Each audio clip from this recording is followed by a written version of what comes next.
C'est le jour J pour le PSG, Rennes va découvrir la Ligue des Champions, le Shakhtar et Séville filent en demi-finale de l'Europa League, c'est parti pour le JT Made in Foot du mercredi 12 août.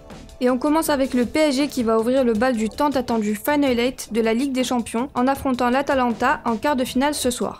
Un choc qui aura lieu à Lisbonne et pour lequel les Parisiens devront se passer de Kylian Mbappé, du moins pour une partie du match. L'entraîneur Thomas Tuchel a informé hier en conférence de presse que si le Français parvenait à réaliser une bonne séance d'entraînement, il sera dans l'équipe contre les Italiens. Quoi qu'il en soit, en cas de présence dans le groupe, le champion du monde devrait très certainement démarrer sur le banc. De son côté, Gasperini, l'entraîneur adverse, s'attend tout de même à affronter le Français. Mbappé est extraordinaire, il crée des déséquilibres et nous nous préparons en pensant qu'il pourrait être sur le terrain dès le début demain. C'est en tout cas ce qu'a confié le coach en conférence de presse. Au niveau de la composition probable de l'Atalanta face au PSG, l'habituel numéro 1 dans les cages, Golini, est forfait. Il devrait être remplacé par Marcos Portiello.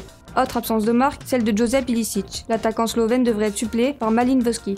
De son côté, le coach parisien pourrait choisir d'aligner un 4-3-3. L'expérimenté Navas devrait garder les cages. La défense du PSG devrait être composée de Thilo Kehrer, Thiago Silva, Presnel Kimpembe et Juan Bernat. Au milieu ces derniers jours, la probabilité de voir Herrera aligné d'entrée à la place de Paredes prend de l'épaisseur par rapport aux dernières séances d'entraînement. En attaque, c'est Pablo Sarabia qui devrait avoir la lourde tâche de remplacer Mbappé aux côtés de Neymar et Mauro Icardi. Marco Verratti, élu homme du match en finale de la Coupe de la Ligue face à Lyon, sera quant à lui forfait pour ce match. Di Maria, lui, est suspendu. Thiago Silva, qui sera capitaine pour ce choc, pourrait disputer son tout dernier match sous la tunique rouge et bleue. Le Brésilien, arrivé au club en 2012, ne prolongera pas son contrat. Le directeur sportif Leonardo l'aurait lui-même confirmé auprès du joueur selon l'équipe. Allez simple pour l'histoire, tel est le titre de l'équipe sur sa une du jour. Nos confrères rappellent que le PSG joue sa place en demi-finale le jour de ses 50 ans. La dernière fois que le club de la capitale s'est retrouvé dans le dernier carré, c'était en 1995.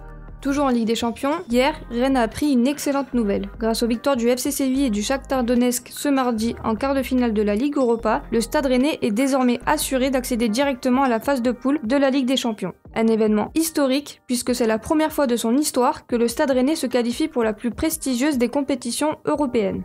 Et on revient en Europa League où les affiches des demi-finales sont désormais connues. Qualifié sur le score de 1-0 grâce à un but de Ocampos, le FC Séville affrontera Manchester United ce dimanche à 21h. Le lendemain à la même heure, l'Inter rencontrera le Shakhtar qui a facilement écarté le FC Bâle sur le score de 4-1. Concernant les dernières infos mercato, l'arrivée au LOSC de Jonathan David a enfin été officialisée. L'attaquant canadien qui arrive en provenance de la Gantoise s'est dit très content de démarrer un nouveau chapitre à Lille. Il disputera notamment la Ligue Europa sous les ordres de Christophe Galtier. À l'AS Monaco, c'est une belle page qui se tourne, avec le départ acté de Glick qui prend la direction de Benevento. Arrivé en 2016 sur le Rocher, il a remporté le titre de champion de France quelques mois plus tard. À Montpellier, le MHSC a trouvé son gardien. Le club a officialisé ce matin l'arrivée de Jonas Omlin en provenance du FC Bâle. Le gardien s'est définitivement engagé avec le club héroltais contre un chèque d'environ 6 millions d'euros selon l'équipe. De l'autre côté de la Manche, à Manchester, une piste sera à l'étude en cas d'échec dans le dossier de Jadon Sancho. À en croire les informations de ESPN, United se pencherait sur le profil d'Ousmane Dembélé, qui a très peu joué cette saison au Barça, la faute à de nombreuses blessures. Un prêt avec option d'achat obligatoire est évoqué par nos confrères. En Espagne, le Real a annoncé la fin du prêt d'Alphonse Areola, qui rentre à Paris, où il est sous contrat jusqu'en 2023. De son côté, l'ancien lyonnais Maxime Gonalon quitte définitivement l'Italie. Le milieu de terrain s'est engagé avec Grenade jusqu'en 2023. D'ailleurs, le joueur a apporté une mauvaise nouvelle quelques minutes plus tard. Il a en effet été contaminé par le coronavirus et restera plusieurs jours à l'isolement. Le Français a néanmoins tenu à rassurer concernant son état de santé sur ses réseaux sociaux.